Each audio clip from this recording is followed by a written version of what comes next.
I'm the Irish guy, and alright, let's round up the Premier League's weekend results then. And first of all, I'm guessing Manchester City fans right now want to shoot Riyad Mahrez in the knee. Honestly, why does this man keep demanding to take pressure penalties? Have we not realised now that from 12 yards out, he's often shown the bottle of an Iranian housefly? I mean, look at the pens he scored.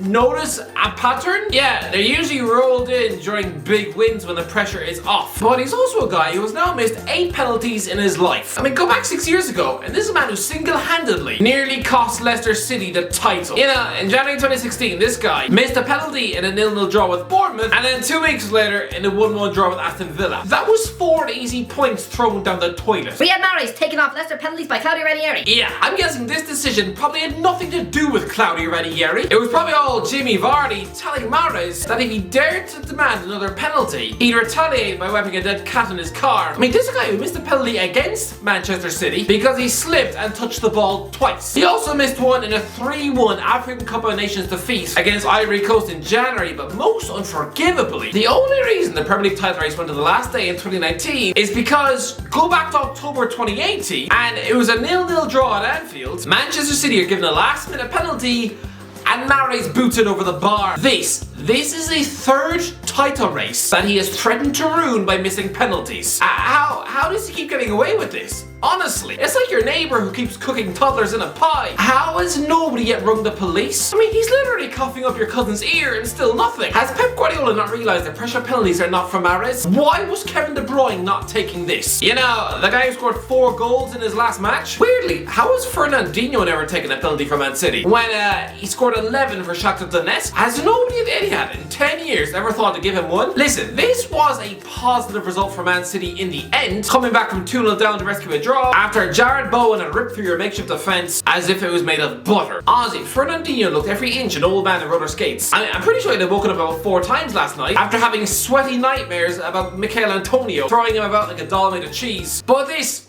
still should have been a City win. And now, don't underestimate just how tense the last day of the season is. Lads, it might seem a routine formality to beat Aston Villa at home, but it's still a game which will start 0-0. And Man City haven't had to shoulder the pressure of winning the title at the Etihad in front of their own fans on the last day of the season in 10 years, when they were seconds away from bottling it against QPR. And guess what, lads? Sergio Aguero's not here anymore. Instead, you've got a statue of Toni Kroos taking a poo. And lads, look at Manchester City's starting 11 yesterday, and then look at the 11 that stuttered against QPR. Man for man, I think that 2012 team had the better players. Honestly, the only current players who get in the 2012 team are Ederson, João Cancelo, Aymeric Laporte, and Kevin De Bruyne.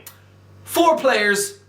That's it. And yet, still, the pressure of having to win a game against a team you should be beating. I mean, for 89 minutes against QPR, those City players look like a bunch of paralysed sheep. Man City hate the pressure of having to win the title in front of their own fans. I mean, go back to 2019 and sure, they could stick 4 past Brighton on the last day, but that was away from home. The previous week, in the final match at the Etihad that they needed to win, they needed a Vincent Kompany wonder goal to break down Leicester. You know, a Leicester team with Harry Maguire in defence, let's not forget. You know, a guy we all now accept as a walking post box. Even with a human sausage roll like him at the back, City were choking. I mean, and before that, they were stuttering 1-0 home wins over Tottenham and West Ham. Manchester City as a club are scarred by QPR. I know they still won the game in the end, but Christ above, those fans, they don't forget the living nightmare they had to sit through for 89 minutes. And you cannot find an opposing manager on planet Earth who will be trying to stop you as much as Steven Gerrard. Make no mistake about it, his motivation for this match is not going to be about finishing 12th with Aston Villa. I mean, to a seasoned winner like him, that sounds about as dull a to-do list as, oh, I don't know, having to take ear medicine before bed. To him, finishing 12th with Aston Villa excites him the same way you'd get excited if I offered you a cauliflower sandwich, or the chance to wipe sun cream on your grandmother's back. No thanks. Gerrard will be doing everything in his power to frustrate Man City. And I'm sorry, but if it's 0-0 at half time, I can guarantee you those Manchester City footballers are going to be close to puking in their shoe. If Man City don't beat Aston Villa, this will be the first season in 5 years where this club has failed to win anything. And this is supposed to be the best team on the planet? Honestly, don't underestimate just how costly and terrible that penalty miss was. Honestly, Steven Gerrard has a chance to win the Premier League with Liverpool. I don't care. If Villa get a result at the Etihad, then that slip will be erased. amazed. This fella's DMs will be flooded with thank you messages from Liverpool fans for months, to the point where it might actually break his phone. But oh yeah, a quick word on Mark Noble, who's just retired. We'll miss you!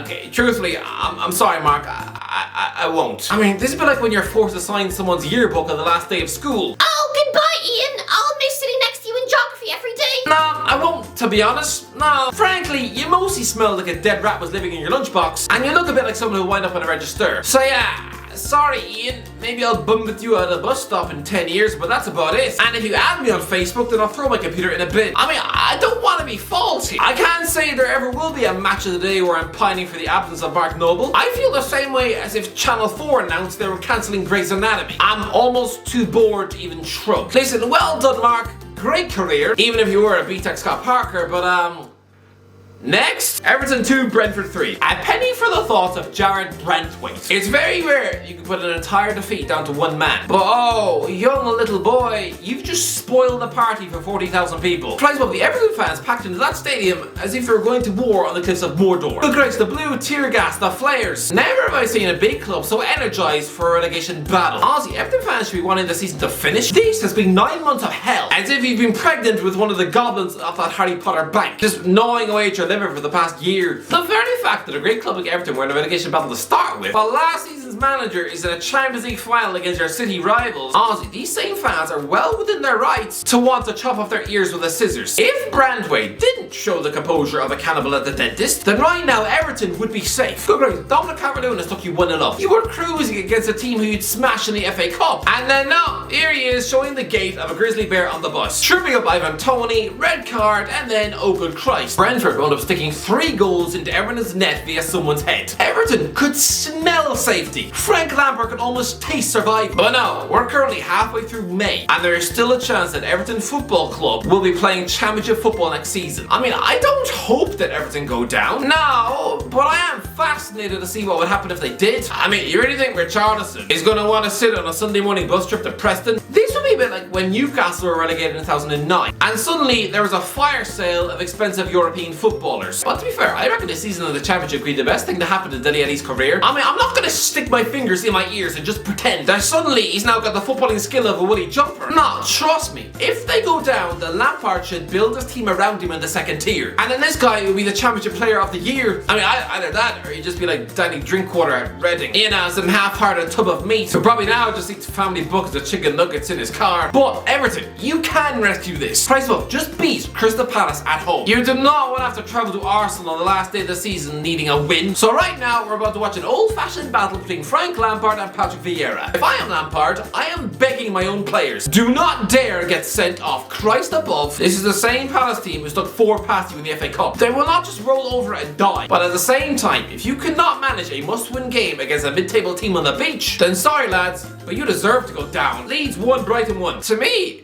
this is just sad. Remember the vibrant, exciting Leeds team of last season? Everyone's fresh of breath air? You know, that team who forced me to get a vampire tattoo on my foot? Hey, where is that side now? Is it just lying face down in a ditch? That Marcelo Bielsa inspired team who are smashing goals like nobody's business, but now Ellen Road is cheering a last minute point at home to Brighton. Listen, brilliant skill from young Joe Gelhardt to set up Pascal Struijk for a last minute header, but I am sorry, you could no longer reach 40 points. You've got 1 game left, and that's a tricky trip to Brentford. This was a winnable game with a capital W, but again, against the Brighton team building sandcastles on the beach. You should have wanted this result far more than them. This is a Leeds team who conceded nearly 80 goals, so clearly you're not going to be playing the goal difference card. So I'm sorry, this needed to be all 3 points. Last season should have been a starting point for Leeds United to kick on, rebuild, and establish themselves as a top flight club. Tries what the chairman was targeting European football within 2 years and upgrading the stadium. Well, right now, survival is out of your hands, and you're praying for Burnley to keep losing. Otherwise, those same fans are going to be wolfing down chicken burgers on the train next season to Blackpool and Stoke. Honestly, after nearly 20 years waiting patiently outside the Premier League, locked away in the dungeons of the lower leagues, if you do go down now after just 2 seasons, honestly, it's just a bit tragic. A bit like someone who goes to prison for 18 years, and while on the inside, he's fantasizing about reuniting with his family, getting back in touch with that ex-wife, and living life to the full. And yet, after 20 months, he's back inside after being caught making love to a cat. Oh, it's all just a bit sad for Leeds. Watford 1, Leicester 5. One word: embarrassing. How have the Watford owners let it come to this? One thing I will say about this ruthless pus-over regime, they have tried everything in their power to keep Watford in the league over the years. For example, 2 seasons ago, they were dumping Nigel Pearson with just 2 games left, and it's quite fitting that even now, in Roy Hodgson's last home match, they were disrespectfully unveiling his successor before the match. I mean, Watford had 2 managers in the building. Doesn't that just underline the wet chaos of the club? But honestly, it's just a bit sad to watch a 39-year-old promising coach like Rob Edwards step into this bear trap. This is a former England under-16 coach who a couple of years ago was moulding the future of Joe Bellingham, and this season just took Forest Green into League One. But instead of staying and becoming a club legend, taking the vegan club into a league with Derby County, he's instead signing up to get inevitably sacked after 10 games at Watford. I mean, I feel like someone should warn him. This is like watching a 12-year-old altar boy naively bringing a sleeping bag, snakes and ladders, and a bottle of wine to Father O'Reilly's house. Please, someone tell him no. As for this match, disgrace. The least the Watford players could have done is put in a defensive shift in front of their own fans on the last home match of the season. Instead, 5-1 loss with Jamie Vardy and Harvey Barnes chewing through your defence as if it was made of candy floss. Just disgrace. Tottenham won, Burnley 0. What a dour game of football. But Tottenham got the win, and that's all that matters in their quest for top 4. But honestly, what a stupid handball decision. Yes, Ashley Barnes had his arm outstretched, but it barely brushes his arm. What I want to know is, why was he on the pitch instead of Wout Weghorst? If Burnley go down, can we officially call this man a flop? This was a European goal machine brought in to keep Burnley up. Instead, 2 goals in 18 matches. That's pretty rubbish, isn't it? Wolves 1, Norwich 1.